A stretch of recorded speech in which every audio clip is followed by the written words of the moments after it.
السلام عليكم. Welcome back to another episode of Quran in English. My name is Ahmad and we're jumping into a new chapter. Surat An-Naml, the chapter of the ants. Namla is singular ant, Naml is plural ant.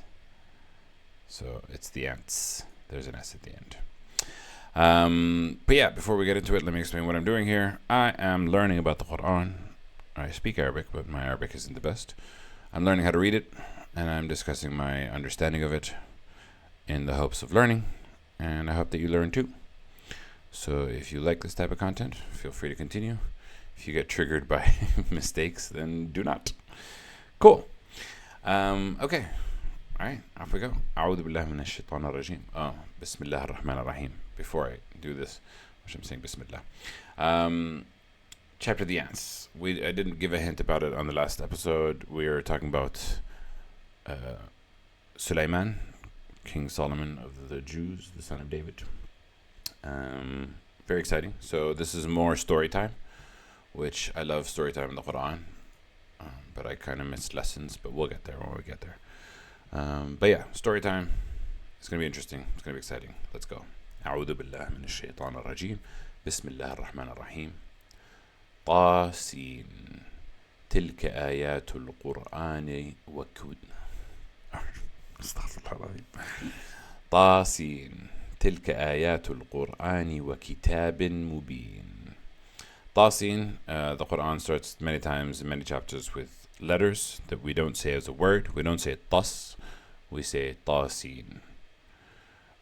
We don't fully know why yet. There are many theories. تلك آيات, those are the verses of the Quran, and it's a book that is clear. And a clear book is what it says, not the clear book, and a clear book. It is understood that it is talking about the Quran, but again, we've seen this keyword, kitab, book, quite a lot, and it means to more than just the Quran, if I understand it correctly. هدى وبشرى للمؤمنين, a guidance and a bringer of good tidings, good news to the believers. الذين يقيمون الصلاة ويؤتون الزكاة وهم بالآخرة هم يوقنون. Those who establish prayer and give zakat. Zakat is alms tax. It's the purification of your finances by giving it to those who are in more need.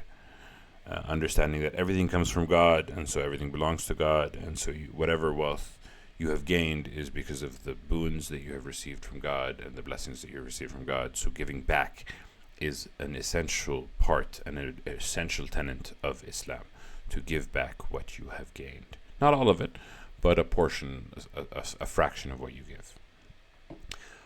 And they are in the hereafter. They believe, no, it's not the hereafter. Al-akhirati means the final one, which it refers to the day of judgment. It refers, al-hayat al-dunya wal-hayat al-akhirah. No, it does refer to the hereafter. That after life, there will be, after death, there will be judgment, and then there will be the final one, the final moment, whether it's heaven, hell, the eternal life. And they believe in it with certainty. These themes we have discussed a million times on this channel before. إن الذين لا يؤمنون بالآخرة زينا لهم أعمالهم فهم يعمهون. Those who do not believe in the hereafter, what comes after this life, we have made it seem good, we have made it seem pretty for them, their deeds, we have made their deeds seem pretty for them, we have made their deeds seem good for them, so they are wandering blindly. They don't know what they say, they don't know what they do. أولئك الذين لهم سوء العذاب وهم في الآخرة هم الأخسرون. Those are the ones that for them is سوء العذاب. A dreadful torment is a nice way. The worst of torment, the worst of punishment. We've talked about it with the Safa's like iqab is adab, and iqab is punishment and adab is torment. But either way is not good. And they are in the hereafter the ones that will be the biggest losers. I don't know if you guys remember that show, The Biggest Loser. Anyway, very irrelevant. Hereafter, those who don't believe, they're going to suffer the most, and they're going to have a terrible afterlife.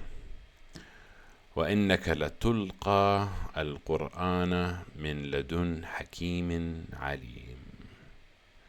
And indeed, you are receiving the Quran from near the all-wise and the all-knowing. So this is being said to the Prophet as he is receiving the Quran, that it is coming from someone that is all-wise and someone that is all-knowing, aka God. إذ قال موسى لأهله إني آنست نارا سآتيكم منها بخبر أو آتيكم بشهاب قبس لعلكم تصطلون. When Moses said to his family, and I perceive a fire, so I will bring from you some information, some news about what the fire is, or I will bring for you a torch that is burning so that you may be able to warm yourselves. So this is a story. Oh, okay. We get back to the character that is referred to the most in the Quran, Moses. And yeah, you might know the burning bush. We're about to hear it from yet another element. We've already covered it a couple times, but we always get something different, something new. فلما جاءها نودي أن بورك من في النار ومن حولها وسبحان الله رب العالمين. So when he came to it, the fire, he was called that blessed is the one who is blessed whom is in the fire and whoever is around it, and glory be to God, the Lord of the worlds. Now here this footnote says this refers to the angels that were present around the light. Possibly, yes, and I think it actually makes sense, and I believe that there was an angel there as well.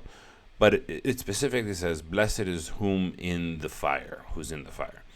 Could be angels, could be more, could be less, I don't know. It doesn't mention, it just said, blessed is who is in the fire, and who is around it is also interesting. Because I would also imagine there are jinn, there are spirits, and this is like a key moment in humanity's interaction with God, when God speaks directly to somebody. And we have so many records of, so many stories of it, from the Jewish community, from the Christians got it from the Jews, and from the Muslim community. So it's a very specific moment, so I would imagine there were a lot of witnesses from spiritual entities. Whether we're talking a jinn, jan, angel, blessed be the ones who have surrounded at this moment. And then it says, and glory be to God, the Lord of the worlds.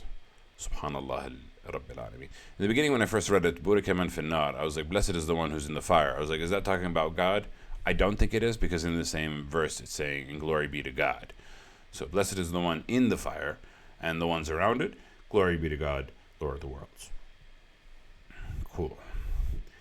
يا موسى إنه أنا الله العزيز الحكيم. O Moses, it is I, God, the Almighty and All-Wise. So God is speaking directly to Moses. God doesn't speak directly to everyone, and I don't think even the Prophet Muhammad, God spoke to him. God came, he received the Quran through a messenger, Jibreel. And God spoke to him through the words of the Quran, but not directly. I think Moses spoke directly. So there was a verse in the Quran that says God's communication to the messengers, some of them were direct in Moses, some of them was behind a barrier. Actually, this might be the one behind a barrier, because maybe the fire was a barrier, I'm not sure. There's another part of the Quran where it says Moses wanted to see God, and God said, I'm not going to show you me, I'm going to show the mountain behind you me. And he showed the mountain behind him, like God revealed himself to the mountain, and the mountain collapsed. So it's like, yeah, I don't think your tiny human brain can comprehend God. It will, and I can't even fathom. Like, I cannot like my brain, it just feels like a million fractals to imagine what looking at God would look like, and it would just break my brain. I would just, yeah. But so God spoke to him directly. Says, Moses, it is I, the all-wise, almighty, and all-wise. I am God. For those who are new to this channel, Allah is literally just the word. Al means the, La means God. I am the God. And this we've seen before. وَأَلْقِ عَصَاكَ. Why am I struggling with this word? وَأَلْقِ عَصَاكَ فَلَمَّا رَآهَا تَهْتَزُّ كَأَنَّهَا جَانٌ وَلَّا مُدْمِرًا وَلَمْ يُعَقِّبْ يَا مُوسَى لَا تَخَفْ إِنِّي لَا يَخَافُ لَدَيَّ الْمُرْسَلُونَ. And it said, throw your staff. So Moses threw his staff. So when Moses saw it moving, as if it was Janun. Snake is not the right word. Jan is a spirit. There's Jinn and there's Jan. Maybe somehow colloquially we have started using the word Jan to mean spirit, snake. But there are references to Jan in the Quran when it talks about Jinn and Jan.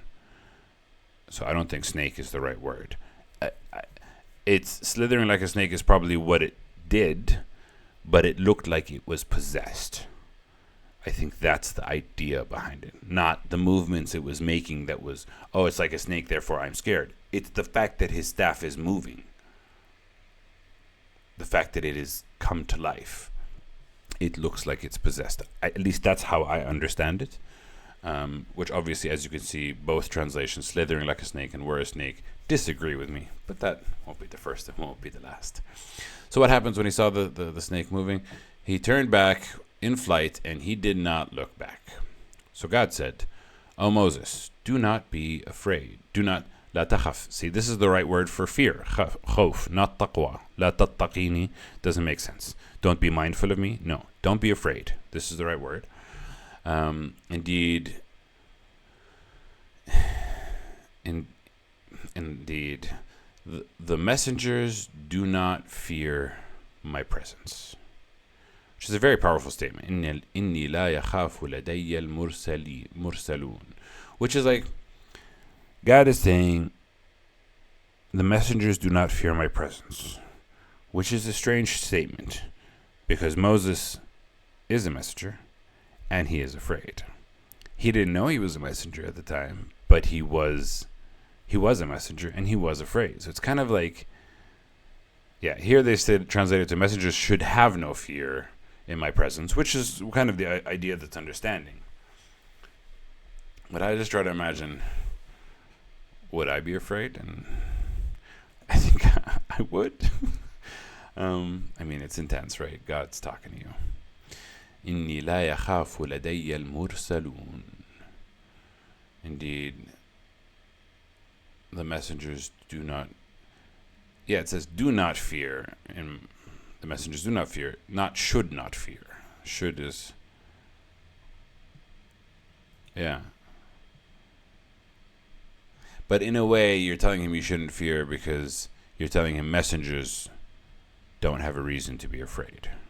I do kind of understand the meaning of should not fear in my presence, even though it is not explicitly stated. It's just a strange statement, and it's very powerful.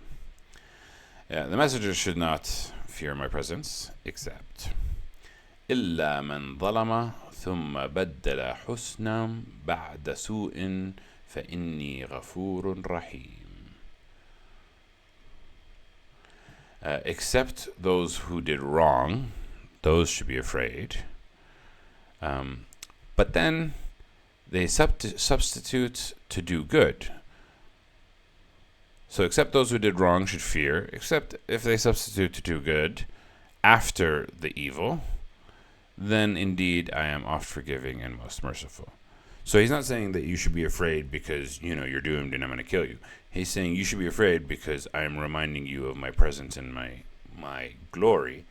And you can still mend your ways, and God is, of the 99 names of God, Ghafurun, the oft forgiving, and Rahim, the most merciful. So if you do good after you do evil, then there's always hope. As long as you can breathe, there's always hope. وادخل يدك في جيبك تخرج بيضاء من غير سوء في 9 آيات إلى فرعون وقومه إنهم كانوا قوما فاسقين. And enter your hand into your pocket, your bosom, that's a lot, your pocket. It'll come forth as white without any blemish or harm. And in that is among the 9 signs towards the Pharaoh and his people. Indeed, they were a people that were defiantly disobedient. Now here, we've talked about this many times. See footnotes for 22. They've described it, the hand coming out without any issue. We've talked about many theories. In 2022, they talked about it shining with white light, as if it was glowing. And I don't think that understands what without any su'in, without any blemish. I think the idea is that his hand was healed of hard life's work, and that it was like, this was like olden times. Everybody worked with their hands, and you worked heavy, and you worked hard, and you have splinters and blisters and calluses on your arm. And then producing an arm that is perfect is miraculous. And it's among the 9 verses, the 9 pharaohs. I wonder, can we do it like this? Will it be able to take us? Yeah, so I just have to click on it, right? And we seized the people of Pharaoh with years of famine and deficit from fruits, so that they may be remembered. Okay, either way, there are 9 signs. You can figure it out in the Quran. If you just also go to Quran.com, you can figure it out. But there were 9 signs, among them which was the hand being unblemished. فلما جاءتهم آيتنا مبصرة قالوا هذا سحر مبين. So when our signs came to them, very visible, very clear, and the locust, the frogs, the hand, the snake, the staff. When they saw all these things, the people of Pharaoh said, this is pure magic that is obvious. This is pure magic. This is clearly magic. Misunderstanding what they were seeing, and misunderstanding, and not believing Moses when he said, this is from God, y'all need to listen. وجحدوا بها واستيقنتها أنفسهم ظلما وعلوا فانظر كيف كان عاقبة المفسدين. And they rejected it. They were like, although their hearts were convinced that the signs were true.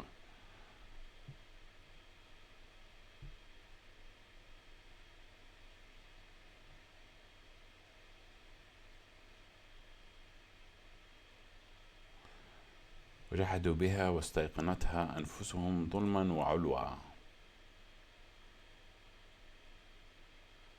I don't think they were convinced of the sign. They were convinced that it was magic. Their selves convinced them that it was magic because of injustice and haughtiness and arrogance.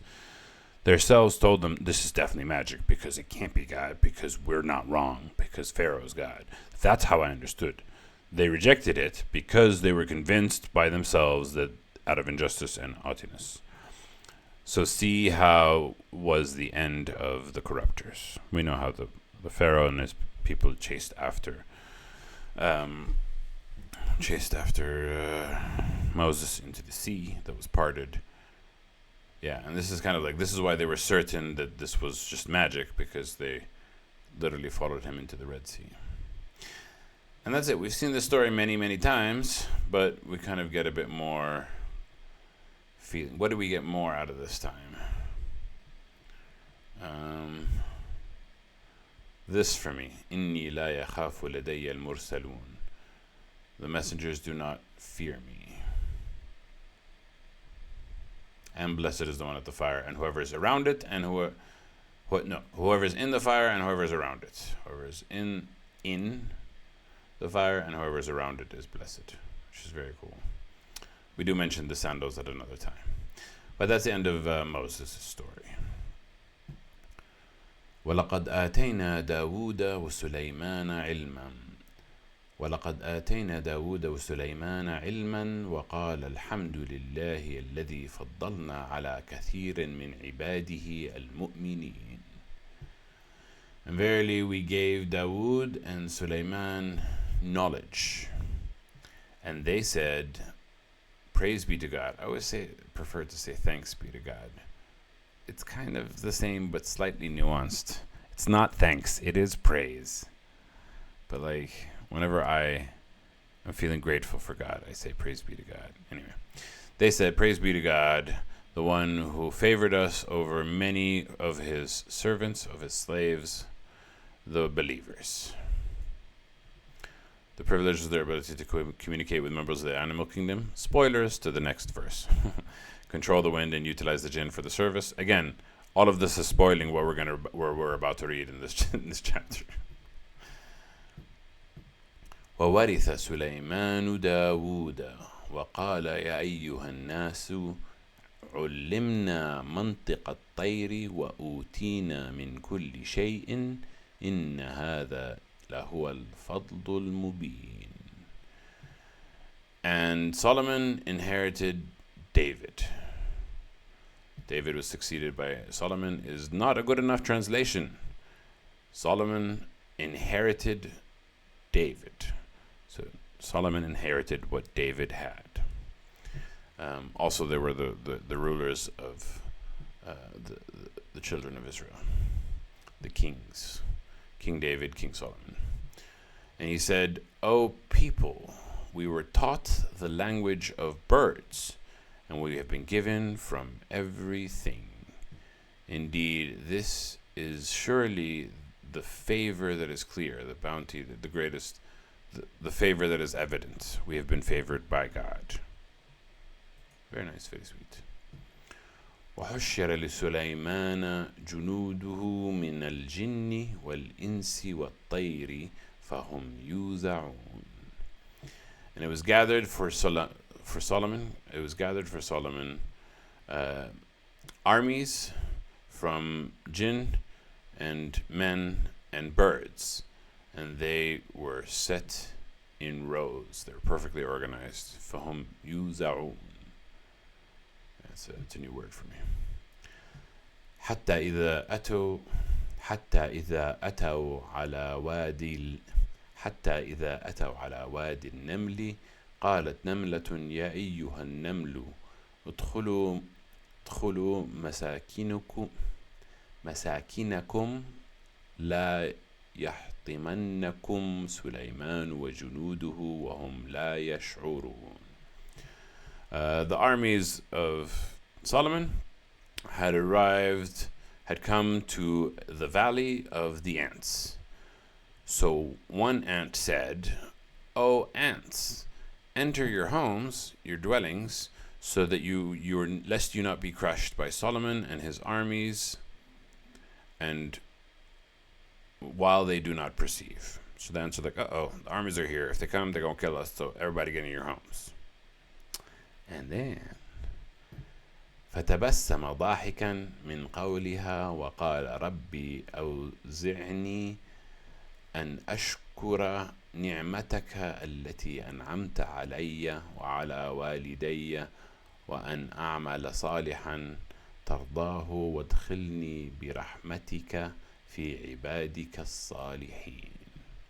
So Solomon speaks the language of the animals, not just the language of the birds, because he smiled, laughing from what she said. So Solomon heard her, understood, and then laughed. And what did Solomon say? He said, My Lord, grant me the power to thank you for your favor. And this is why hamd is not thanks, shukr is thanks. And if I'm going to be specific about other phrases, I have to be specific. Actually, that's my name. My name is Ahmad, and I always say the most thankful one, the most praising one. That's a lot better. Okay, my name is about praise, not about thanks. I must sing your praises. Let me praise you. Anyway, Solomon heard the ant and he said, God, grant me the power to thank you for your favor that you have bestowed upon me and upon my parents, and that I may do good, righteous deeds that you will be pleased with, and admit me by your mercy among your slaves righteous. Now, I remember my mom telling me the story about the ants, and that Solomon heard her, and therefore he didn't step on her, and he avoided it. I've read these verses. It distinctly does not say that he didn't step on her, but he did laugh. So I'd imagine that he didn't stomp on her. But we're going to get a little bit more about Solomon's character a little bit in these next couple of verses, because we don't have that many verses left. وتفقد الطير فقال ما لي لا أرى الهدهد وتفقد الطير فقال ما لي لا أرى الهدهد أم كان من الغائبين. And he inspected the birds, and he said, why do I not see the hoopoe? Hudhud. It's a bird. It's a pretty bird. Or is he from the ones that are absent? So he looked at the birds, didn't see the hoopoe. Hoopoe is an interesting word. He said, I don't see him. Why? Or is he one of the ones that are absent? And then what he next says makes me go, huh? لأعذبنه عذابا شديدا أو لأذبحنه أو ليأتيني بسلطان مبين. I will torment him with a torment that is severe, or I will slaughter him, or unless he comes to me with a reason that is clear. Which, this is a lot. Punish him severely or slaughter him is a lot.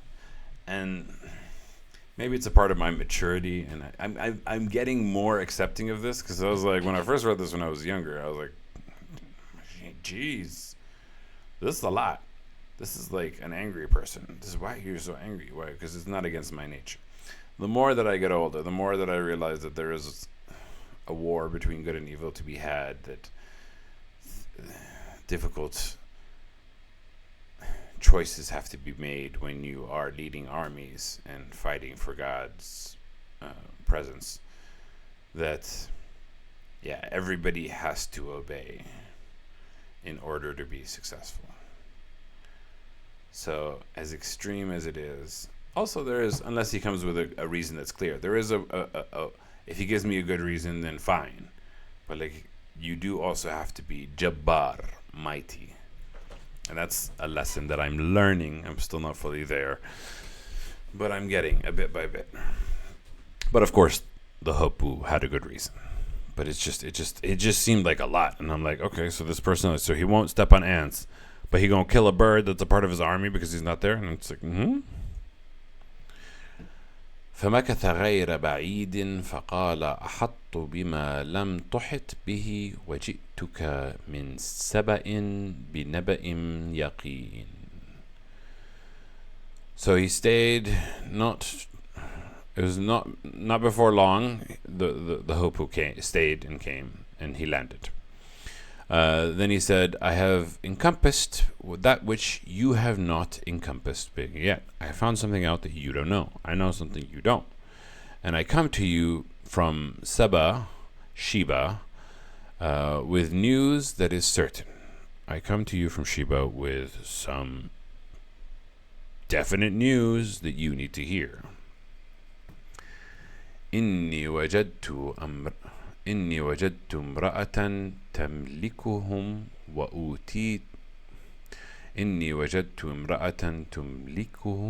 وأوتيت من كل شيء ولها عرش عظيم. Indeed, I have found a woman that owns them, and she has been given from everything, and she has a throne that is great. So here there's a footnote. It says the Queen of Sheba in Islamic tradition is known as Bilqis. They name her as Bilqis. But he's talking about there's a woman ruler, and she's been given lots of things, and she has a grand throne. magnificent throne. وجدتها وقومها يسجدون للشمس من دون الله وزين لهم الشيطان أعمالهم فصدهم عن السبيل فهم لا يهتدون. I found her and her people bowing before the sun instead of God, and the devil made it fair seeming to them. The devil made it seem made their deeds seem to them good. So he stopped them from the path to God, the path back to God, aka the whole reason why we're here on this earth. So he stopped them from the path back to God, so they are not being guided. So the devil made their actions seem good to them, and he stopped them from coming to God, and they were worshiping the sun. So I mean, that's a great sell. It's an easy sell for Satan to tell people to worship the sun, especially here, like in colder places. It's like the sun represents everything. You know what I mean? So he made it seem good to them, so that they are not guided, and ألا يسجدوا لله الذي يخرج الخبأ ألا يسجدوا لله الذي يخرج الخبأ في السماوات والأرض ويعلم ما تخفون وما تعلنون.